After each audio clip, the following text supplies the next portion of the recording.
So I stand up and I was like, right, just practicing to hold it. I hit it to, I kid you not, the ball lipped out. I hit it to like 2 inches and I got my birdie. Oh. And that was, I genuinely think that's purely because that was what I was so determined to do. And I did it. Yeah. Whereas, those silly shots that I hit, don't knife it over the back. So I just get really, really scared and hit it 5 yards in front instead of hitting it miles through. But I've seen it work. When I get my mind in the right mindset, I have seen it work to me playing golf so many times. Yeah. The crowd anticipating something special once again.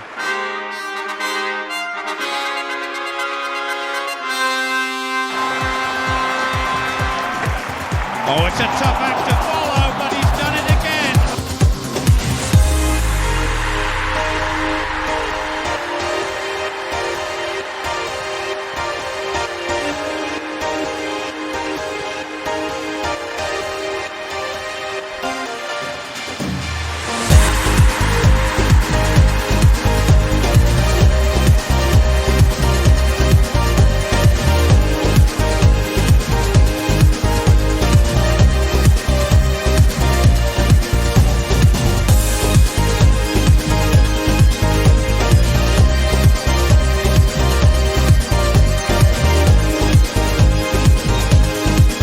Excellence can be created, it can be replicated, it can be taught.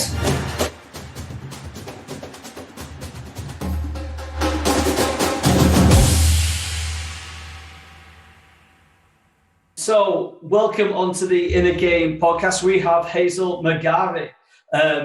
Hazel is a former 68th in the world amateur golfer. She is finished 9th in the Scottish Amateur Championships. She won the St. Rule Trophy back in 2019 and is currently ranked 99th on the Ladies European Order ranking. So thank you for coming onto the podcast today, Hazel, for coming on and speaking about what life is really like, striving to become and being a professional golfer. Thank you. No problem. Thanks for having me. So, how did your journey into golf begin for you? How did it all start, Hazel? So it probably started when I was 3 or 4 years old. My dad plays golf, so it was kind of in the family. I just went to lessons at the local driving range. They were called Tiny Tigers lessons at the time. Went along to them and then basically have not dropped a golf club since, I suppose. I've got the same coach since the Tiny Tigers lessons. So I've had the same coach for, 19 odd years now. So yeah, just started doing that, started playing. Obviously from Troon, you got great golf courses down here. So just went out with dad, played a few rounds and just got the bug for it. So that is an early time in your life to start playing sport, and I'd imagine that starting so early has been a real key to you being able to make all the progressions that you have made, because when you start ingraining the skills, the technical elements at such a young age, it's such a massive advantage, compared to somebody who might start at the age of 10 and even later. I'd imagine that if you was getting that technical help from your dad and maybe another coach from such a young age, that it probably stopped some of the, what's the word I'm looking for, some of the incorrect kind of techniques within the game of golf that can occur. Would you say that that's something that has been a big advantage to you, starting so early, getting that expertise at such a young age?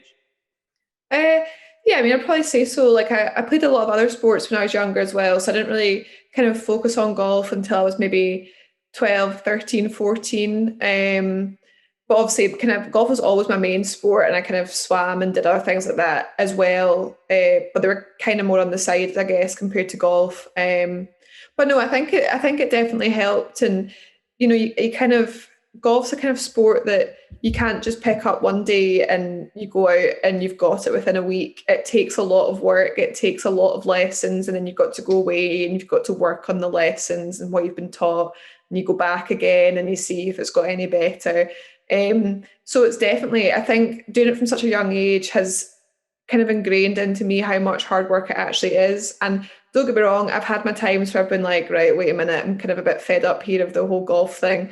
But I've stuck with it.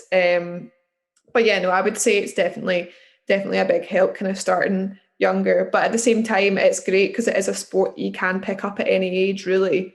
It's not really got a kind of date on it, like, you know, like some sports you've kind of got to finish when you're late 30s, early 40s type thing, whereas golf's the kind of thing that you could start when you're 40, you could start it when you're 50. But yeah, I mean, I would say there is a slight advantage of kind of starting younger when you get the whole processes and things kind of ingrained in your mind. You were saying that you mentioned there how when you were younger, you was playing quite a few other sports as well. Did it get to a point where you kind of had to pick and focus down on one and kind of brush the others to one side? Yeah, I think definitely the kind of main thing I had to pick between was either golf or swimming, and I kind of did that that's probably when I was 11 or 12. I mean, I ended a few sports when I went through secondary school and stuff, but obviously that was kind of just a bit for fun during PE and then playing for like the school team. So it wasn't really, I wouldn't practice it, you know, out with the school or anything like that. So I definitely think the main choice I had was between golf and swimming. And I just preferred golf purely because I just thought, well, the people that I'd met in golf, I was a lot closer with than the people that I'd met in swimming. And I'd like the fact that it was outside and you can, you know, so I think that's kind of mainly why I chose golf in the end.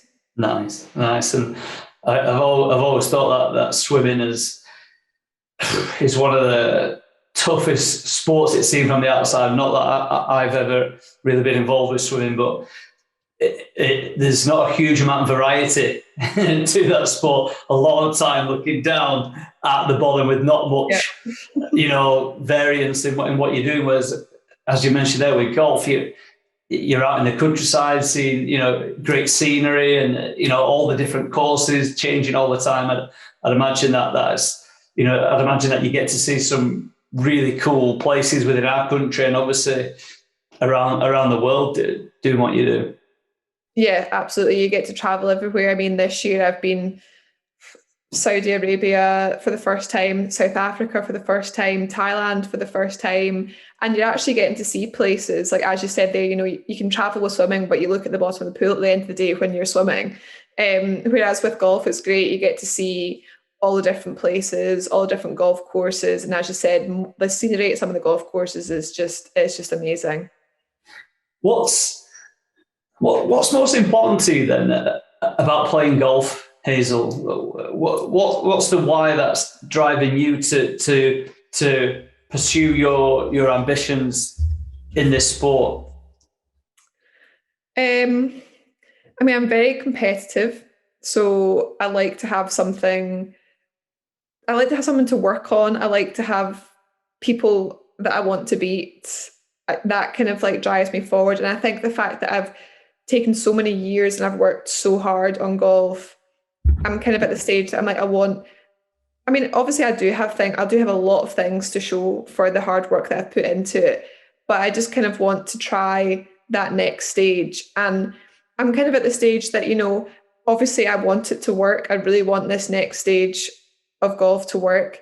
But at the same time, if it doesn't, then maybe that step was just not for me. And I'm okay with that. But at least I know that all that hard work that I put in for all these years, at least I know that I've then given myself that chance to perform in the professional ranks, and I'll do it for a few years or however I feel how long I need to do it for, and we'll just see where it goes. Yeah, I think that's so important because you see so many athletes who at a younger age who do stop, you know, competing in their sport for whatever reason, and often from the occasions that I've seen it, I think such a shame that they let their ability, talent, and opportunity kind of go to waste. And I'm sure there's many people that do a few years later, when they've decided to kind of pull out of their sport for whatever reason, that I'm sure there's many of them that do look back, as they've got older and go, I wish I had my time again there. And so I couldn't agree more. I think you just got to take the opportunities. You got to give it everything that you've got, and see where that takes you. And life doesn't always go the exact way you want it, and quite often that can be a good thing. It can, something can come out, you could achieve something that maybe you wasn't even expecting, but at least by being in there and sticking with it and developing yourself, you're giving yourself the chance for something to actually come of it all, aren't you? Yeah, no, absolutely. I mean, I was almost not turning pro. Last year I was humming and hawing for ages. I didn't really know what to do. I didn't know whether to go to tour school in December. I didn't know whether just to get a job. I was like, getting a job would just be so much easier because you're getting X amount at the end of the year, or X amount every month. And there was jobs that I was interested in. I was looking, but I thought to myself, I was like, if I do not do this, I will just totally regret it for the rest of my life. I'll sit there and go, well, what if you turn pro? You could have done this, that, and the next thing. So I think it's probably the best decision I've ever made. And whether it works or not is yet to be seen. But I mean, I'm enjoying myself so far. So I'm glad I made the decision that I did. That's great. Do you think we could talk a little bit more about what were the things that was playing on your mind? Often when people get in a situation where they're not sure of what decision to make, and a lot of the athletes who I've worked with, they'll say things like, there's a part of me that wants to do this, but there's a part of me that wants to do that. And essentially, when somebody gets kind of caught in that situation, it often boils down to values, what somebody sees as most important about life. And I'm just curious to know, what were some of the things that you were weighing up? What was kind of pulling you towards not doing it, and as well as obviously the pull towards taking that leap? I mean, I'd probably say the main thing for me is that obviously it's a lot of travel, and at that stage I wasn't really sure who'd be coming with me or what I'd be doing. So I was kind of like quite nervous about the travel and being a lot of places potentially by myself. I mean, not that I'm sure like my mum and dad would come with me if they needed to in the end, but obviously, you go a lot of places, you're not home very often, and I'm quite a home bird. So that was probably the main thing for me, is that I wasn't quite sure whether I would enjoy being away so much, because I've had times that I've been away at a tournament and I've just completely broken down because I've just wanted to be at home. I've not wanted to be where I am. So that's probably the main thing that was kind of putting me off slightly. And also, I mean, obviously at the end of the day, I'm only 22, 23 at the end of the year. So, I've still got tons of years to get a career behind me. But at the same time, you do worry about, I could go and play golf this year and make nothing. You could end up spending all this money to go to tournaments and you could make nothing in return, or you could make some things, but you're still making a loss at the end of the day because you've spent so much to go to Thailand and Saudi and places like this, because it's not cheap. So that was probably the main couple of things. But in the back of my head, I'm like, you do still love playing golf. You're probably good enough to do this. Just go and do it. But it took me a while to come round to the decision of just go and do it. Yeah. And I think what you said there about, the real reality of being a professional athlete outside of like the team type sports, especially golf and tennis, badminton, squash, those types of sports where there's not a huge group of people around you. You don't have big group of teammates, with big coaching staff.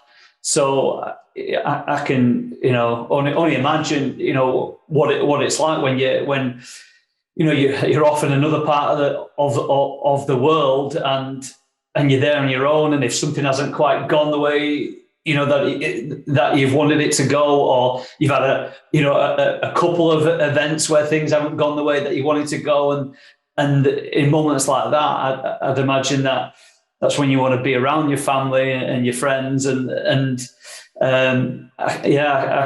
can imagine that's the side of sport that people don't see. They get to see the stuff on TV and the pictures and social media, but behind all of that is this. Often it can be a lonely road, can't it? Being a professional sports person.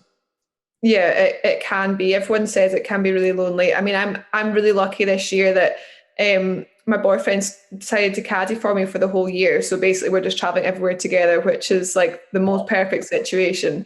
But I mean, I know at some point he's going to go get a job and do his own thing, which is great. But I'm kind of dreading that point because I'm like, okay, well then I might have to go myself. And that's the kind of stage that I'm like, will I enjoy it? Will I not enjoy it? Hopefully by that point, though, I'll have made like a group of friends on the tour and I can probably travel with them. But obviously for now, like the girls that I was friends with on the amateur tour are still amateur. So it's not like we've all transitioned at the same time and we can all go and travel together.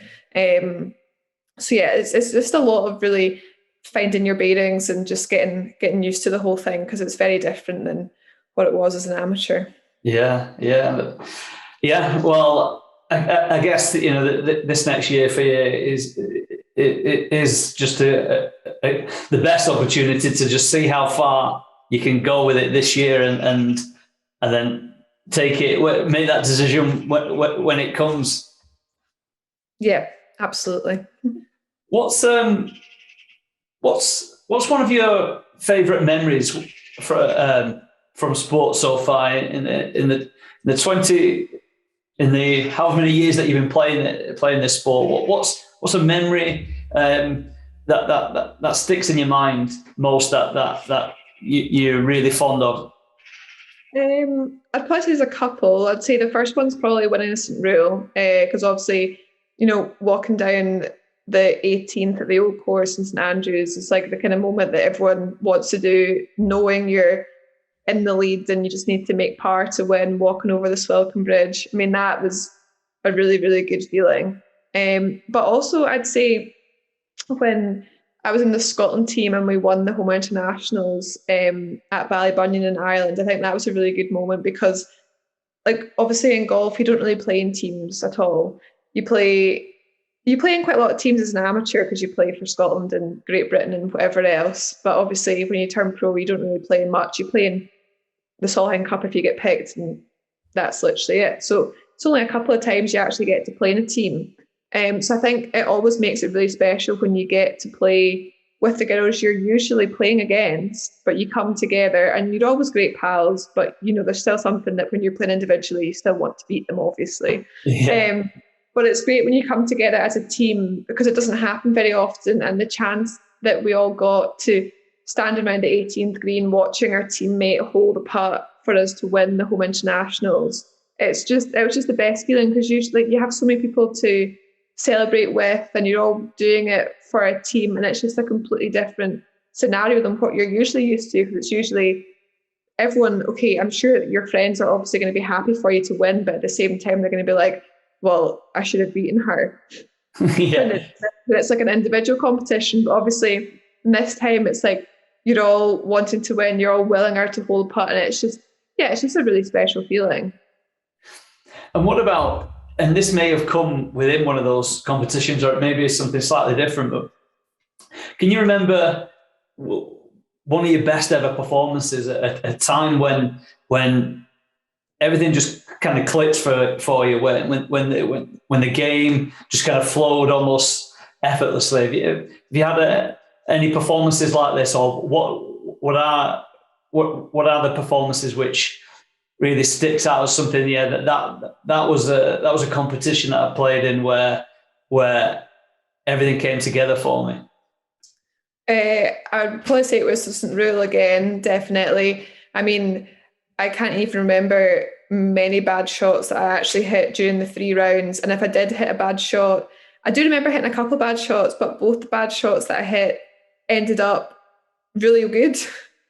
So, but sometimes you'd hit those shots and they'd get the wrong bounce and they'd end up in a terrible position. But it was just that thing that it just kept going my way for for the 2 days of tournament. So I definitely say that. And also I'd probably say when I played in the Vagliano Trophy for Great Britain and Ireland, it was down at Royal St George's, and I just remember I knew I was playing well, but obviously I was really nervous because it was the first time I'd represented Great Britain and Ireland, kind of like as an adult, I suppose.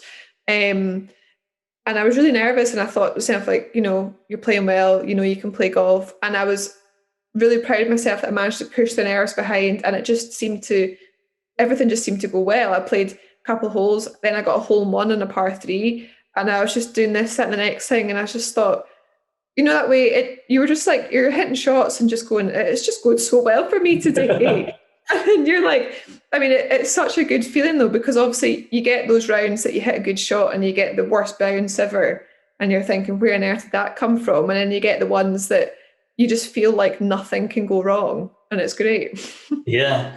And one of the things that I do with athletes is get them to look at the difference between how when they've played to a level that they feel was to a high level, how that actually looked and it sounded and how that felt versus when they play and it doesn't go well. And one of the things that I get athletes to notice is that there is an internal structure, if you like, to how somebody is playing when they're playing at the best versus when they don't, when things are the opposite of that. And all great performances or lesser performances, they're state driven. They're driven by the state of mind that somebody is in. And our state is controlled by the words, the things that we're saying to ourselves and the images that we're imagining. And if that thought process that an athlete is having, it becomes negative, if it goes towards the what if, what if this goes wrong, or am I good enough? If they start asking those questions, they then start envisaging things going wrong, the putt missing, losing the competition or not doing as well. And I'm just curious to know if you could describe in a little bit more detail how it actually felt when you was out there walking on the course with the clubs in your hand, striking the ball. How did that feel, in terms of when you was actually making the shots? Well, it's quite interesting what you said there, because when the St. Rule and the Vagliano and quite a few, cases when I was playing amateur golf, I just felt like I couldn't do anything wrong. I just was giving everything 100%, not thinking about anything potentially going wrong, just hitting the ball where I wanted to, following my yardage book, doing everything, and it just felt great. But it's quite interesting because as soon as I've turned pro, quite a lot of the time, all I've thought about is, right, okay, what happens if I hit it in that pond? And what happens if I'm in the bunker here and I like knife it out the bunker through the back of the green?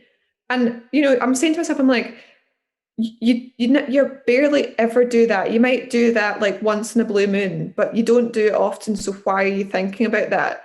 But, I never thought, I'm not saying never, I rarely thought about that as an amateur. But now with I don't know if it's more pressure. I mean, no one's putting pressure on me apart from myself, but clearly I'm putting a lot more pressure on myself as what I did as an amateur. And it's these thoughts, like when I played in France a couple of weeks ago, I remember standing in a hole and I was like, right, it was that bunker shot. And I was like, just don't hit it through the back of the green. And you're thinking, you don't even do that. That's not a shot that you usually hit anyway. You might hit it once completely out of the blue, but you just don't do that. And it's just kind of getting back into that mindset of just give it 100%, just hit it. And you know what? If you do hit a bad shot, okay, it happens, move on. But it's the fact that I then do that and then I'll do something stupid like to stop me from hitting it through the back of the green. I'll decel on the shot and I'll chunk it 5 yards in front of me instead. And then you're like, well, if you'd just given it 100%, you probably would have hit a good shot anyway. Yeah. So it's just getting that mindset of just go out and play golf. Exactly. And stop thinking about a thing. One of the things which athletes who I've worked with really don't understand is that the subconscious mind doesn't understand negation, i.e., it doesn't understand if somebody says, don't do this.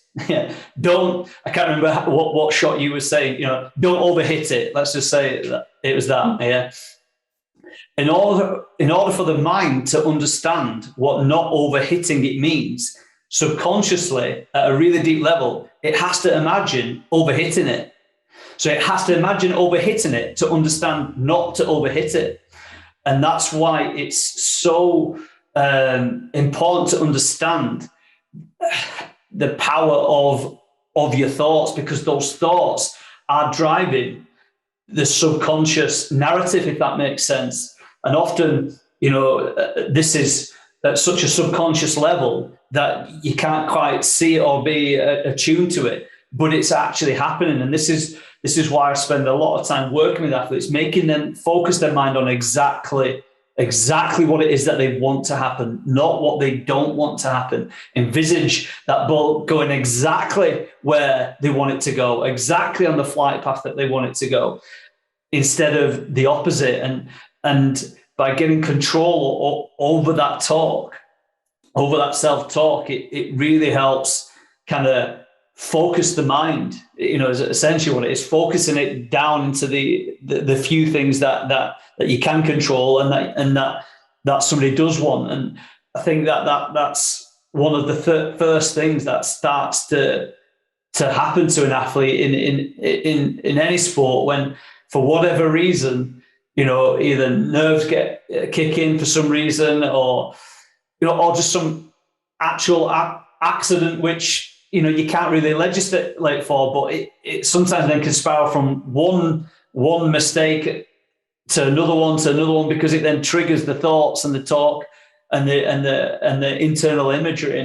And I think anybody who's listening and watching to this, that if they can really understand that, it will become really powerful for them to understand that. Direct your mind, tell it exactly what you want. And the analogy that I use is like a sat nav. Tell it the exact direction. I want to go to this exact place where this exact postcode is. And without that, if it's vague, the car will be roughly trying to get to this area, not quite finding it. The mind loves the detail, it loves the specific detail, and making that imagery inside of somebody's mind, make it big, make it bright, make it clear, and then just let your body, let their own body do what they've done. Because as you said, you're just having a thought about doing something that you've never even really done before. Yeah. Yeah. No, I mean, I've seen it work. Like, there's a couple of shots. If I walk onto a green and say I'm going to hold this putt, more often than not, I hold it.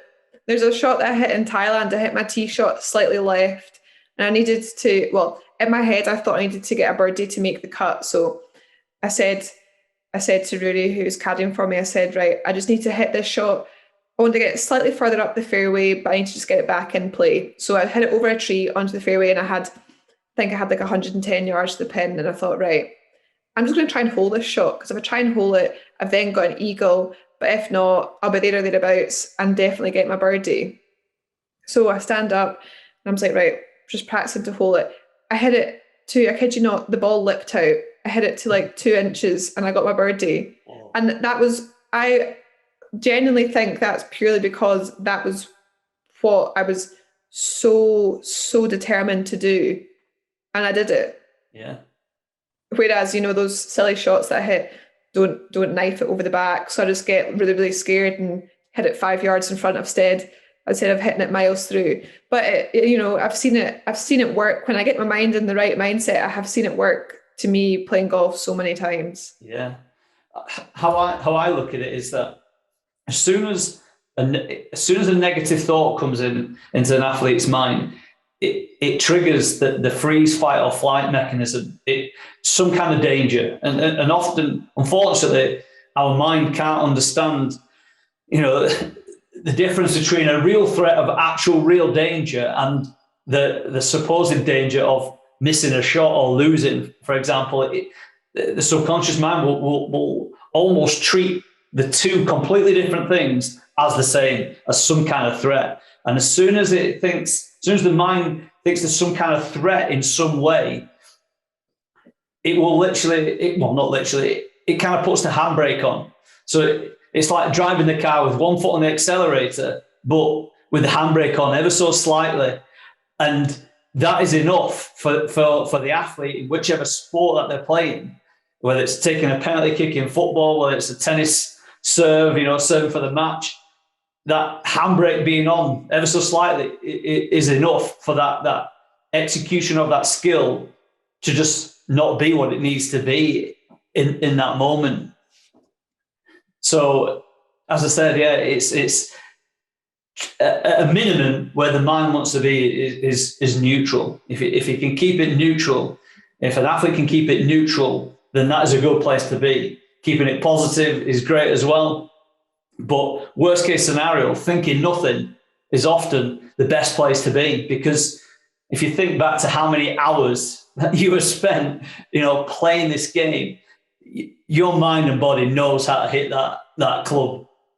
And it's all about getting rid of whatever resistance could be there to just let that execution of that skill come out, essentially.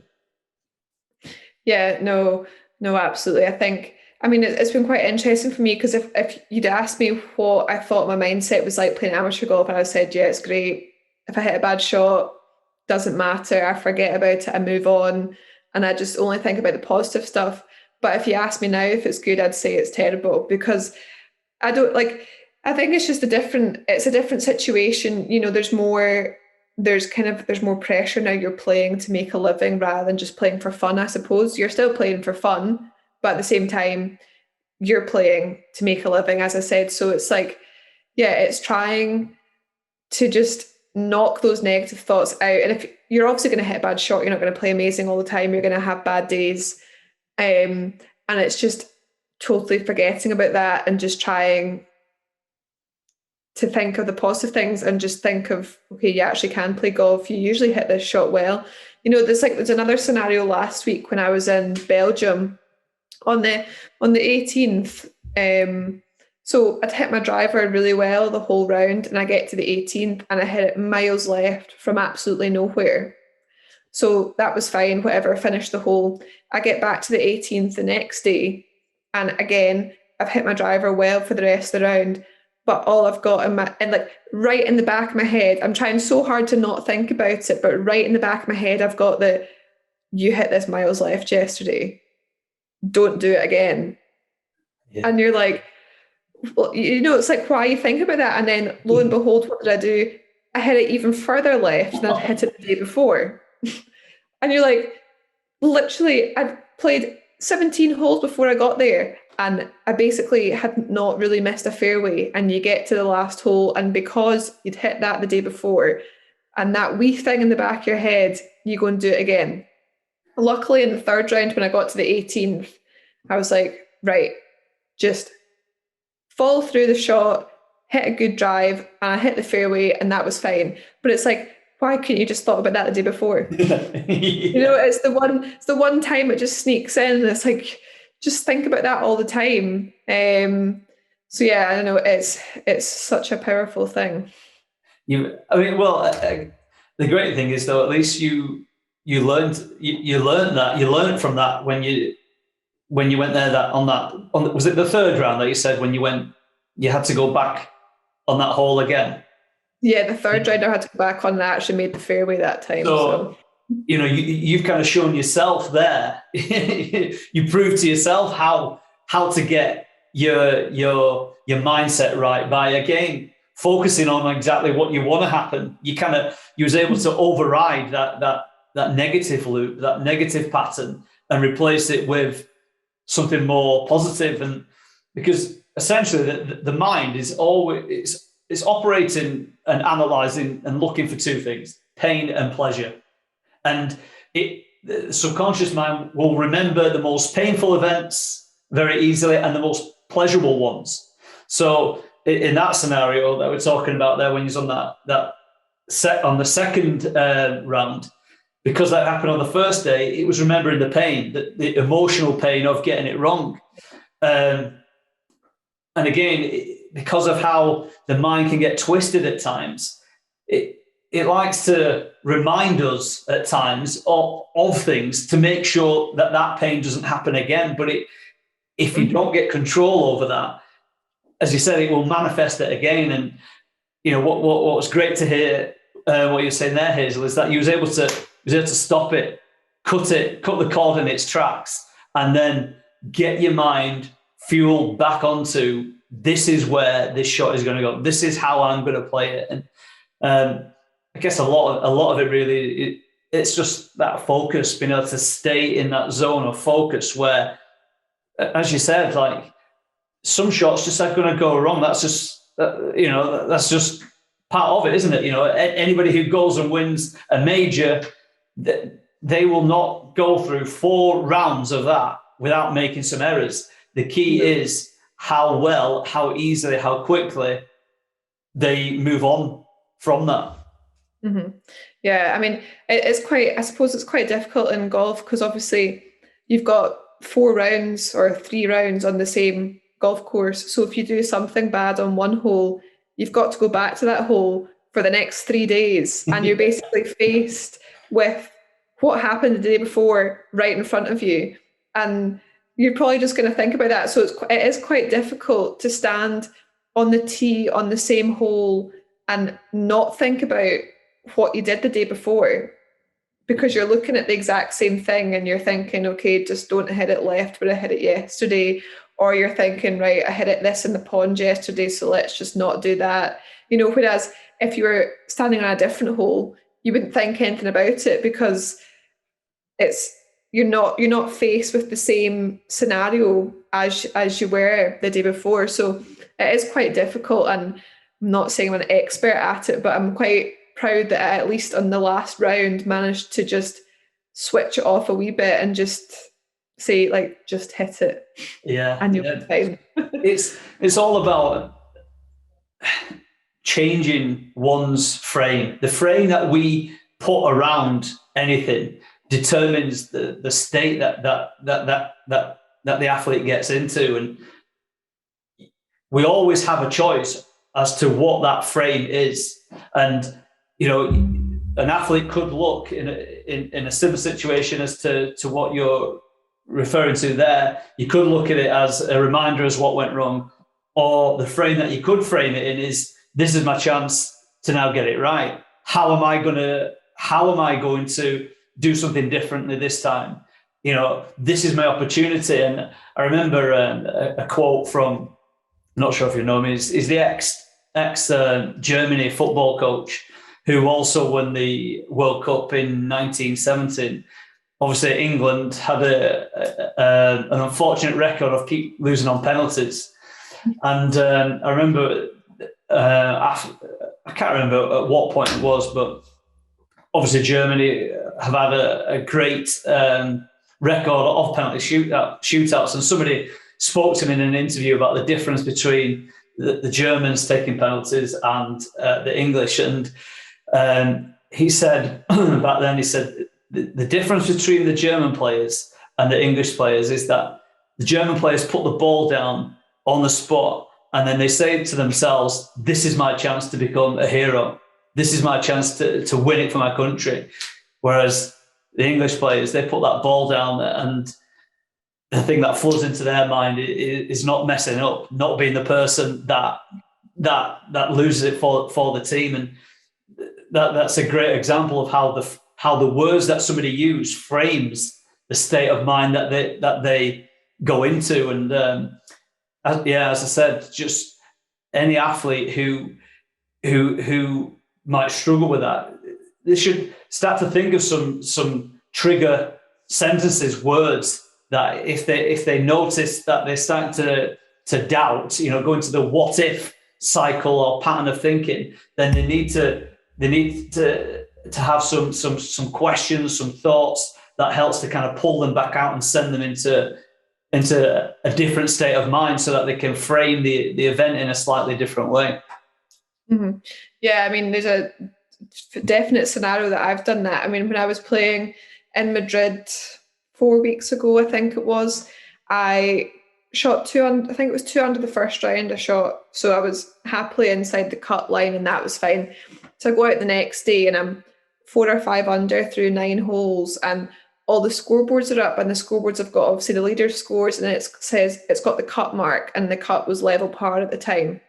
And I remember thinking to myself, which is so wrong, I should have been thinking, let's get to 6 under, let's get to 7 under, let's just keep pushing.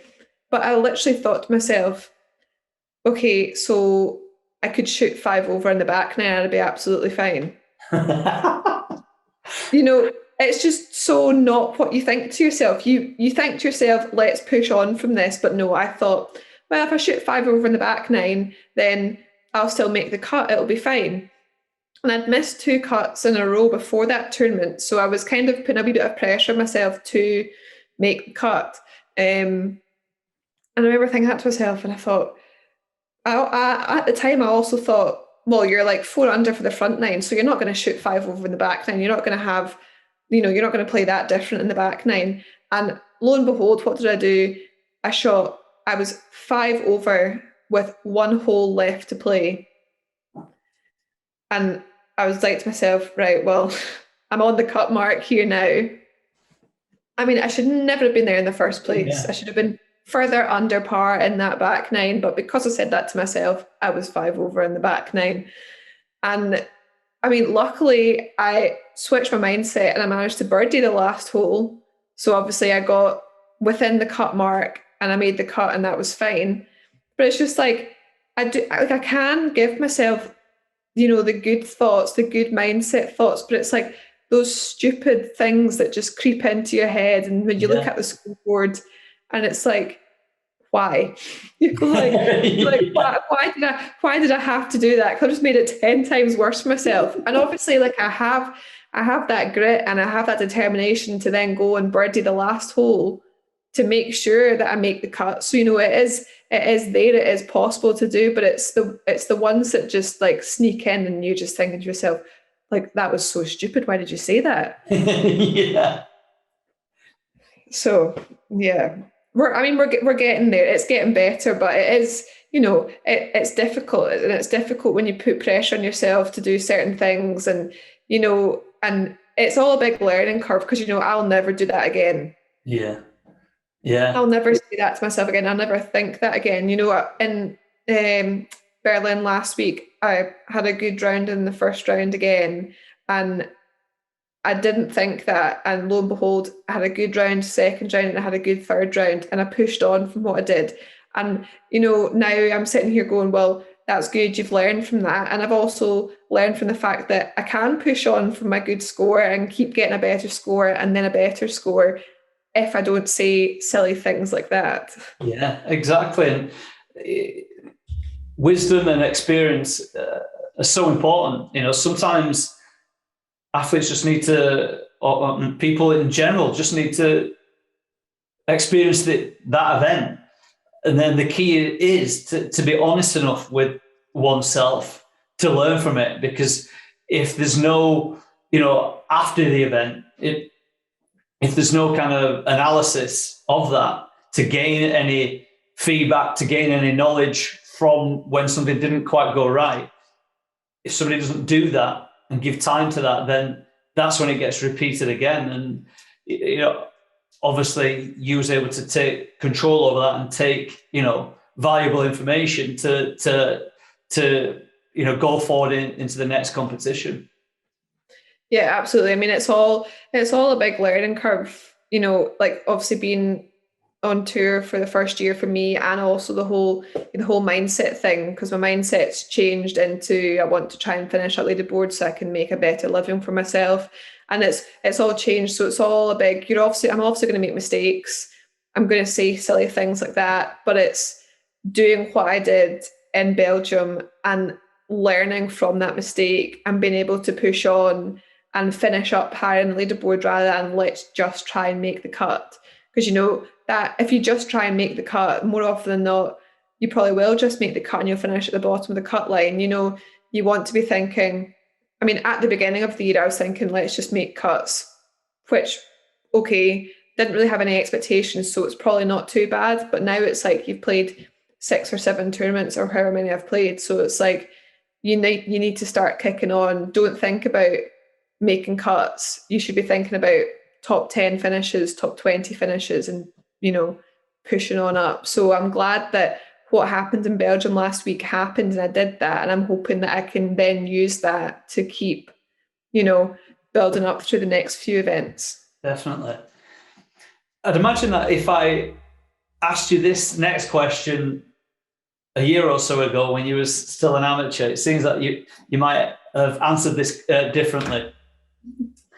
But in order to get to the level that you are now, and obviously to get to the level that you're wanting to get to, whatever that level is, how much of that is down to the physical, you know, the training, the practice of the technical side of the game, maybe the strengthening and conditioning that maybe you do, and how much is it mental in your opinion? If you could, and I ask this same question to everybody, if you could put what you think in your opinion for you, your sport, what percentage you think is physical, what percentage you think is mental, what would you say that it is, Hazel?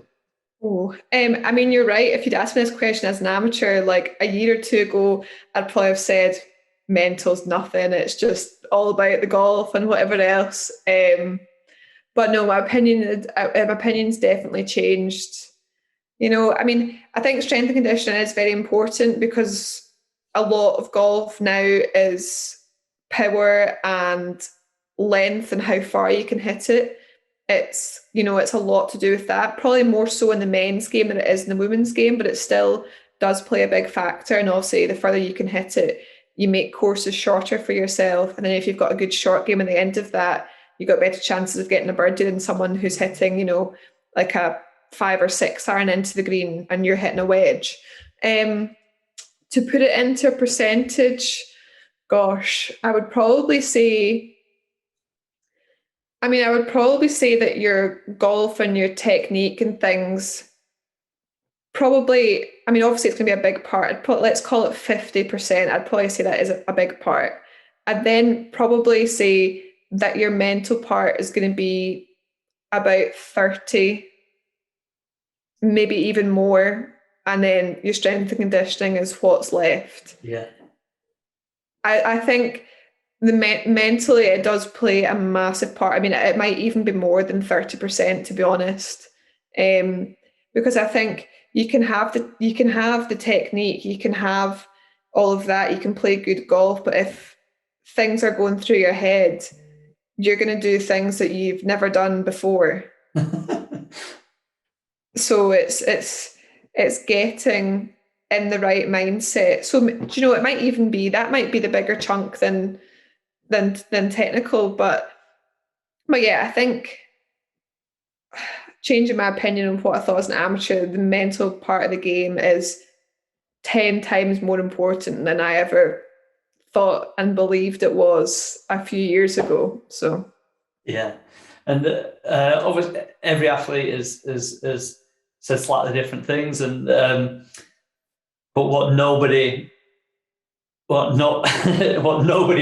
is saying that it isn't playing a huge part in what they do. And I was speaking with another athlete recently, and most athletes are committing to pretty much the same level of physical practice in their sport, whether that be, you know, the practicing of the skill, whether that be the physical strengthening and conditioning. Most athletes are there or thereabouts, putting in the same level of time to that. So if the athletes are all going in, as I said, giving the same number of hours a week, a month, a year, to that, then what is the difference that separates the person that does, or the players or the athletes that do better than the others?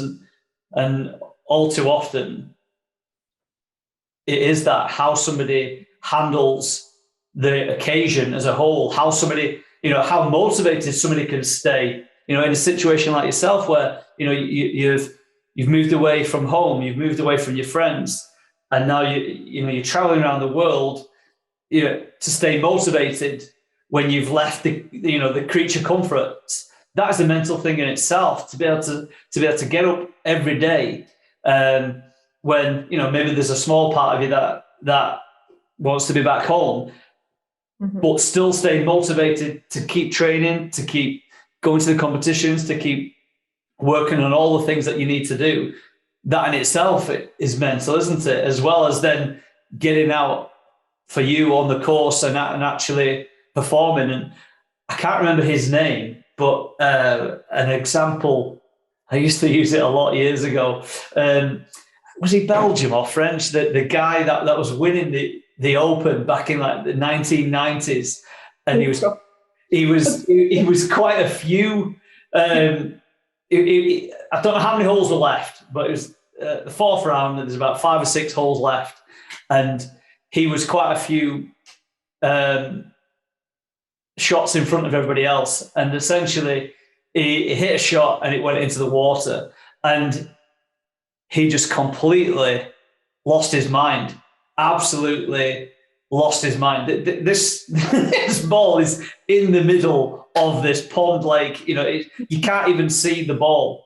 And he takes his shoes off, his socks off, and he gets in with his club. And he's there staring into the water. It's like, it's kind of deep.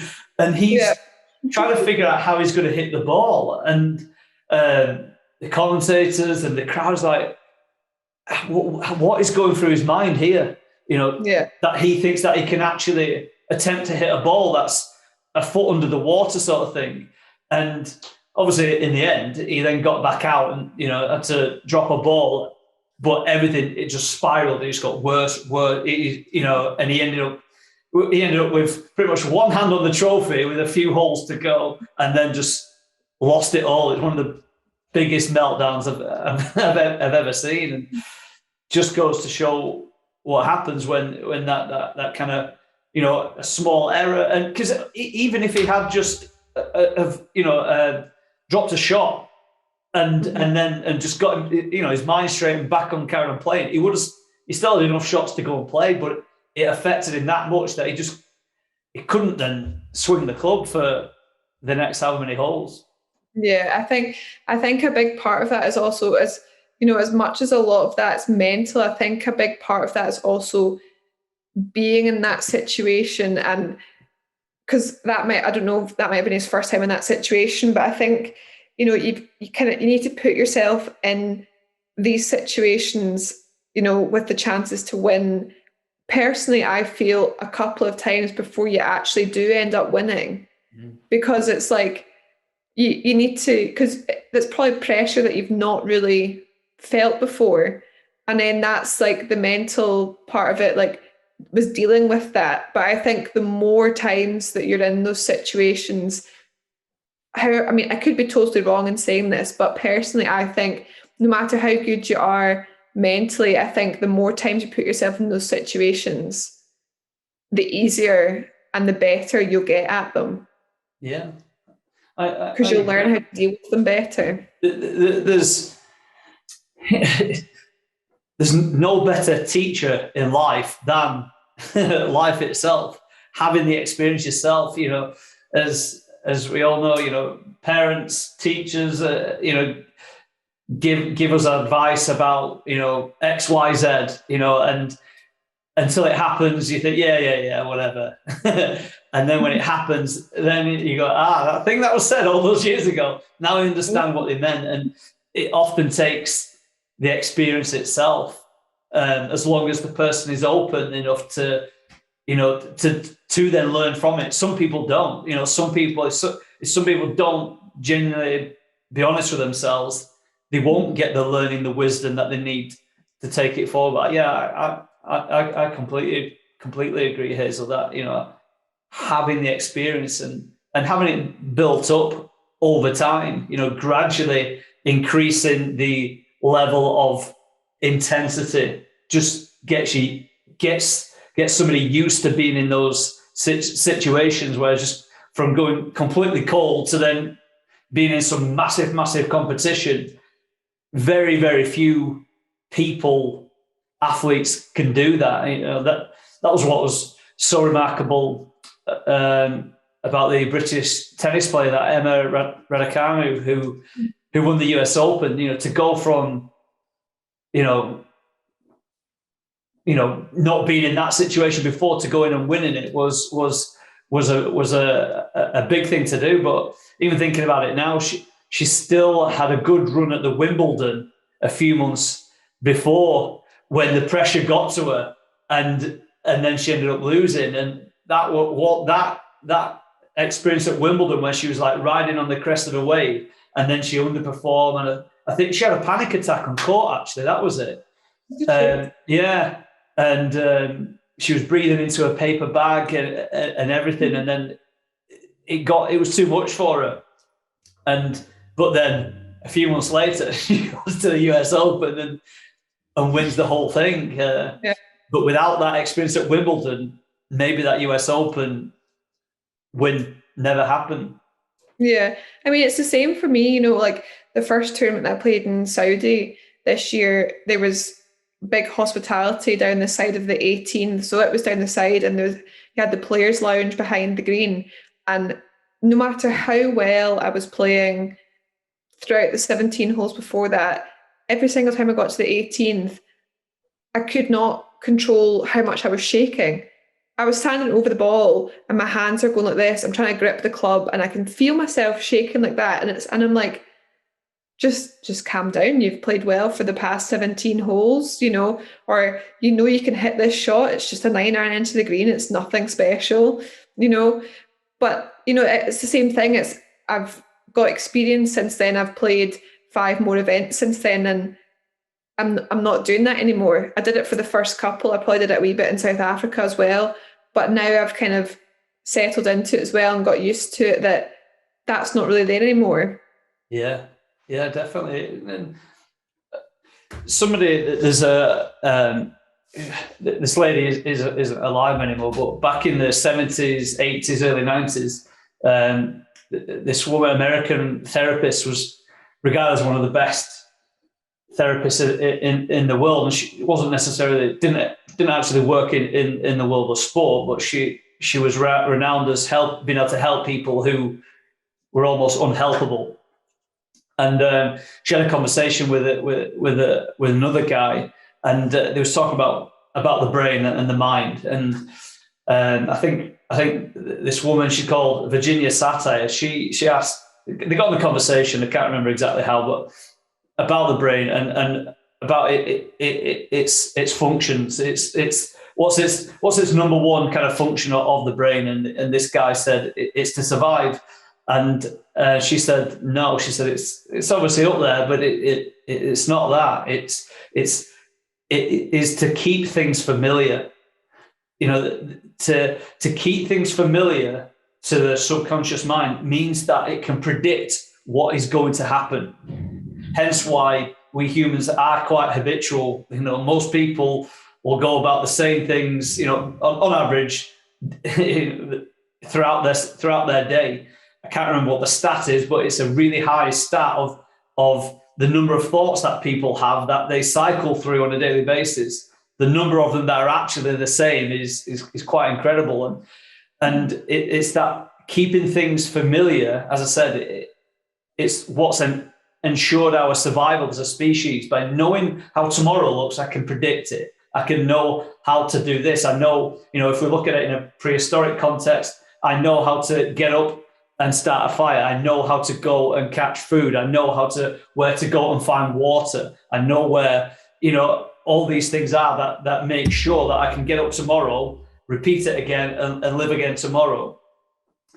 So in trying to keep things familiar, it can make us rigid in what we do. But then when we get put into an unfamiliar environment, the mind doesn't have a reference point to predict, what's going on here. That if there's not like a map or of that event in that place happening before, the mind can get a little bit lost there because it can't predict. I'm not used to those people being there. I'm not used to playing on this, pitch, this court, this course, whatever it may be.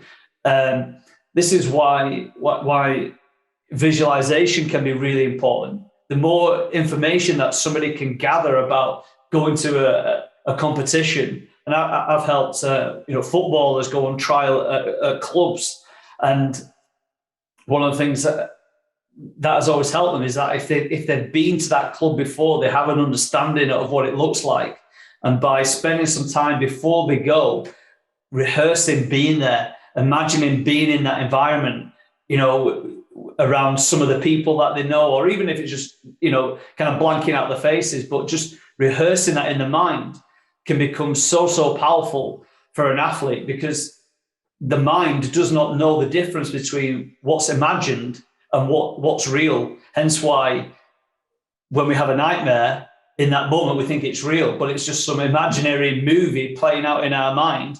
But in the moment we think that it's real. And so one of the things that I help athletes with is giving them the specific tools of how to create a vivid structure of an environment that they haven't been in before, so that when they then get there to their subconscious mind, they've already been there.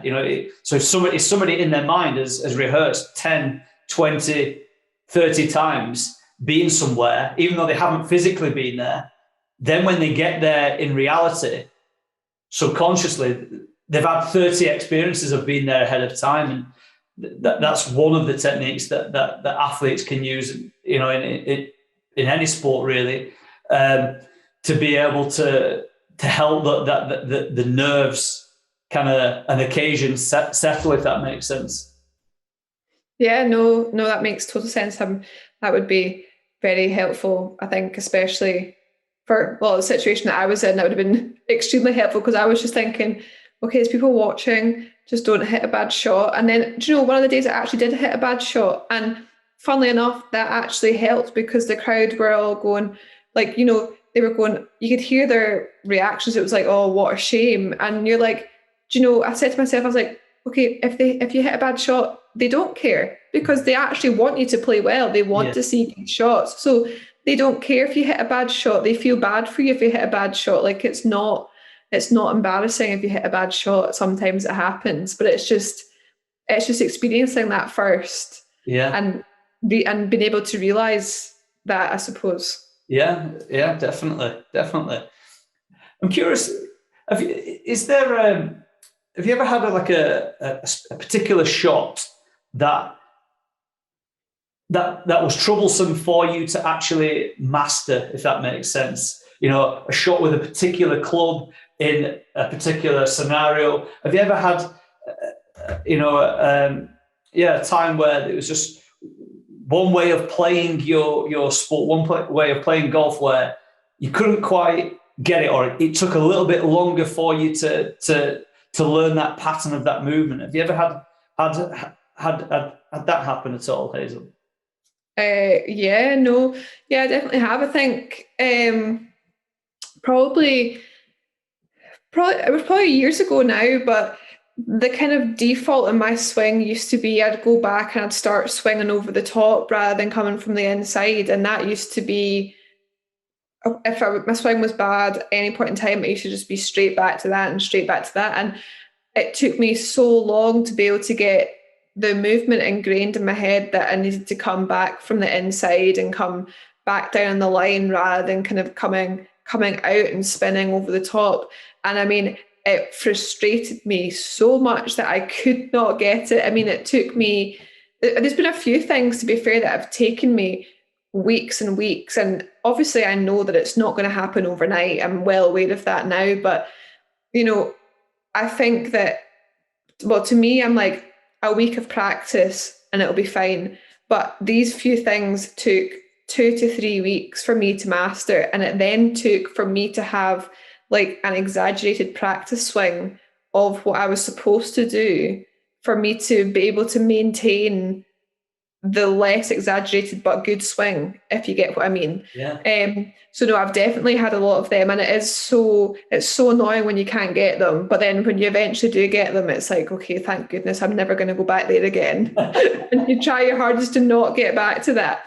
But no, I think, and I mean, it does work because I've still got that kind of exaggerated practice swing so that I don't come over the top. And touch wood, I've not really had that fault in my swing for a while now.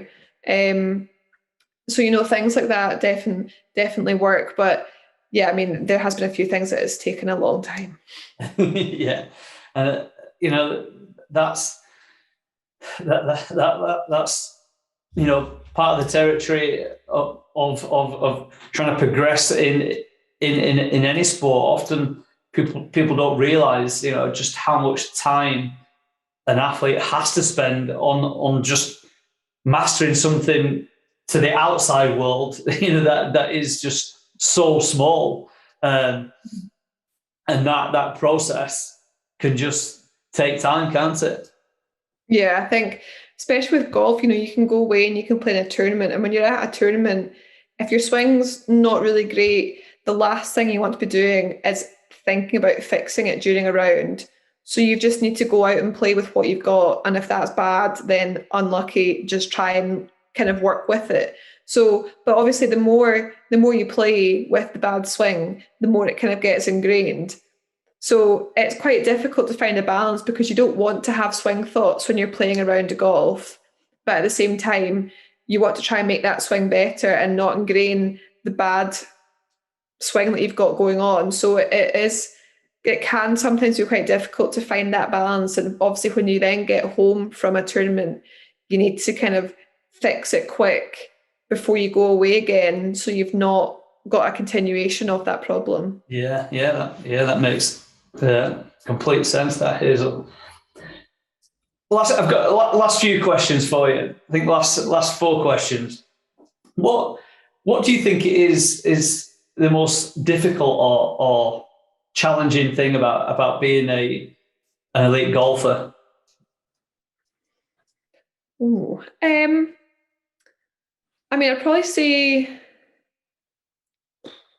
oh gosh, it's actually quite difficult. Well, for me, I think it was kind of telling myself that you were good enough to get yourself here, so you're actually good enough to be playing on this tour. And, like, obviously you're not going to have great results every single week. And I think I made the first cut and then I missed the next 2. And that was instantly like, okay, well, maybe I shouldn't be here. But it's like, it's just because of the order it happened in. I could have made the first 5 cuts and missed 2 cuts, and I probably would never have thought about that because I'd made the first 5 ones. But yeah, I'd definitely say it's just saying to myself, I went to tour school for 2 weeks. I played 9 rounds of golf in like 9 days. I got myself to this situation. You are good enough to be here. Just go out and play golf and just let it happen, and don't try and force it. Yeah. Don't try and do fancy things just to impress the crowds that are watching. Just go and play golf and it'll be fine. So that was probably the hardest thing for me, I would say. And also probably as well, juggling other things in your life, because you still want to have a social life. You still want to go. I mean, I'm still 22. I still want to go out to the pub and things and go out to the clubs with my friends and stuff. And it's like, I've not done that in ages because I've been away, and it's kind of like, and obviously because of COVID as well. And at the start of the year, I still had to test to go places. So I was basically on lockdown because I didn't want to go out and see my friends or go to the pub or go to places like that in case I then caught COVID, had to test to go to an event, and then couldn't end up going. And that's a waste of money for me going. So I definitely say that was a challenge for me at the start. But obviously now things are like totally relaxed and stuff. And I've been out with my friends. I've been doing so much more, and it's actually just felt a lot more normal. It's felt like I've actually got a life outside golf now, which is a lot better. Yeah, and athletes have to have that off switch to their sport. I was speaking with had a rugby player on the podcast recently, and he was talking about how when he was younger, it was becoming a rugby player was an obsession. It was an obsession for him, but it became an unhealthy obsession. Everything was about rugby. His life was all about rugby, and that was causing him to put too much pressure on himself. There's no doubt about it. To get to a high level of performance in anything, whether it's sport or something different to that, you have to be so committed to that. You can't get away from it. You have to put time and energy into that. But I do feel that one of the things where some athletes can lose sight of it is having that off switch, that time away from their sport, so that the enjoyment doesn't go from it. Because if everything's all about sacrificing this and sacrificing that, and we're here on this planet to have some fun, believe it or not, aren't we? So you've got to have time with your friends, you've got to have time with your family, you've got to go out and socialise. Obviously, within that, there are certain things that you just can't do, but there's got to be some release from sport, especially when you're playing at the level that you're at. That there can be, it's an intense environment, to be in, isn't it? And sometimes just being with your friends, laughing and joking, that's just what you need, isn't it? Yeah, absolutely. Sometimes it just gets all a bit too much. You just want to come for a bit of a stress release and go out and do whatever. And sometimes, it is like the best thing you could ever do, because it just almost like resets your mind and you just forget about everything, forget about golf, forget about whatever else, and you just reset and you go to the next tournament completely fresh and ready to go. Yeah, definitely. My last two questions for you, Hazel.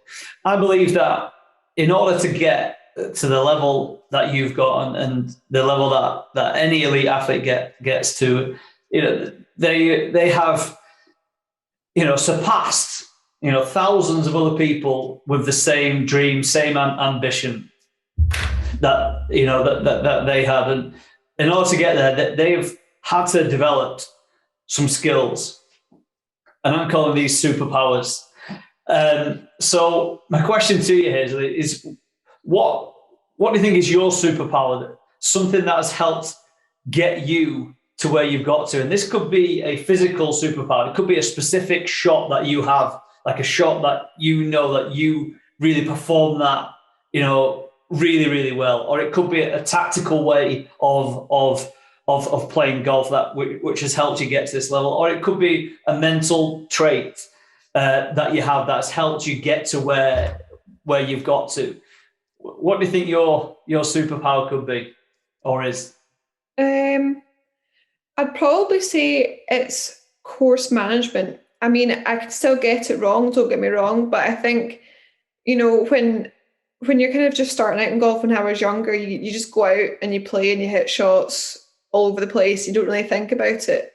But I mean, you can hit great shots, but if you hit it in the wrong place in the green or the wrong place in the fairway, then there was not really any point in hitting that good shot, because you're not going to have an easy next shot. So I think, and like by course management, I mean like being able to plot your way round a course and being able to, so the pin's tucked left behind the bunker, so off the tee you want to be down the right hand side of the fairway, so the green's wider open and you have a shot into the pin.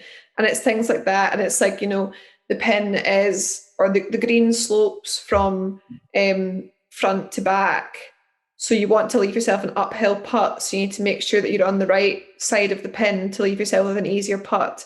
It's things like that I think are sometimes even more important than actually having the skills to play golf, because if you're not in the right position, you're making it 10 times harder for yourself. Yeah. Well, that certainly seems like a very useful superpower to have there, Hazel. As you say, you could have, the best ability to keep repeating the shots in isolation, but if you're not, thinking that bit further ahead of where, each shot is trying to get you to the final shot, then all your good work could, as you said, could come undone, couldn't it? Yeah, exactly. It could. My last question for you, Hazel. So, what's your definition of sporting excellence or achieving sporting excellence? What would this mean for you? Oh gosh. I'd probably say for me that just means whatever goal you set yourself, whenever that may be, if that was when you were younger or now or the year that you set yourself a goal, I think it's just achieving that goal, and that's you achieved the excellence, if you like, that you've wanted to achieve for that year. So obviously, for me, my first tournament, I wanted to make the cut and I made that cut. So for me, that probably is a wee bit of excellence in there that I've done that. So now it's okay, let's set another goal. Let's do something else. So for me, I'd probably say it's just whatever goals you set in your mind, whatever you want to achieve, and then being able to achieve that. But also things like, well, take me as an example, that bad mindset that I had back in Madrid and saying I could shoot 5 over here, but then learning from that and then not doing that in Belgium, I'd say that's also excellence, the same thing, because you've managed to do something different. You've managed to learn from what you did wrong and push on from that. So that's what I'd probably say. Definitely. I think that two really good pieces of advice there, Hazel, and I certainly agree with those. I'd just like to thank you for coming on and giving up your time, Hazel. I found it really fascinating listening to you, listening to the challenges, the journey that you've been on to get to where you are, and then obviously to try to keep taking what you're doing further and further. I think it's just been a really insightful window into the world of somebody who's right in the thick of it at the beginning of their journey into professional sport and being honest about it. And I just think it's been really refreshing, listening to you, being able to be so honest about your experiences. And so, thank you so much for coming on and giving up your time. I've really enjoyed talking with you about it all. No problem. Thank you for having me. I've enjoyed it as well. Well, thanks again, and I will be in touch at some point.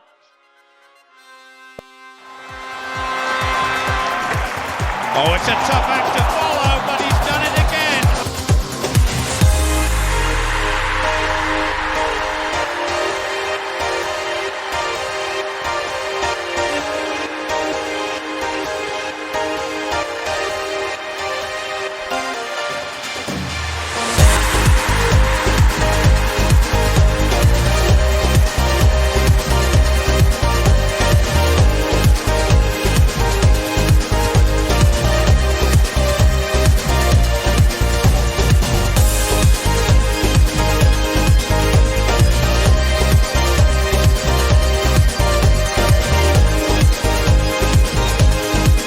Excellence can be created, it can be replicated, it can be taught.